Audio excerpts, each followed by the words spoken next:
لاباني كلاص الطفوله ما يمكنش ما يكونوش عندكم ذكريات معاه. صيبتو لكم باسهل طريقه وليداتي تخاطفوا عليه. اول حاجه غادي ناخذ جوج ديال لي بول، كل بول كنديروا فيه جوج ديال العلب ديال كريم اولا، ضروري ما تكون بارده، كديرها 5 دراهم عند مول الحانوت. انا خديت هنايا 200 مليلتر في كل بول.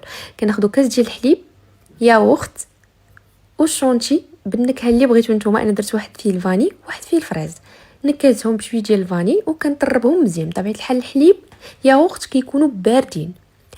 صافي من بعد ما طلعتهم غير نص طلعه كنديرهم في لي بواط وكندخلهم المجمد، كنخليهم حتى كيبردوا مده تقريبا حتى كيجمدوا عفوا مده 4 ديال السوايع.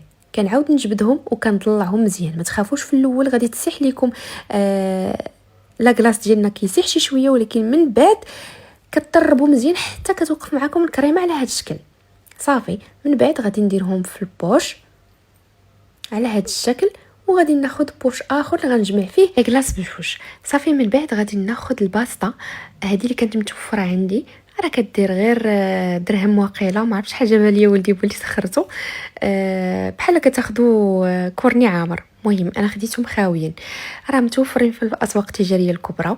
صافي هنايا بديت كنعمر وليداتي كيتخاطفوا عليه. والله العظيم الا البنات جا خطير، ضروري ما تجربوه، غيولي معتمد عندكم. شي حاجه اللي مصايبه في الدار وعارفين اشنو فيها وبصحتكم.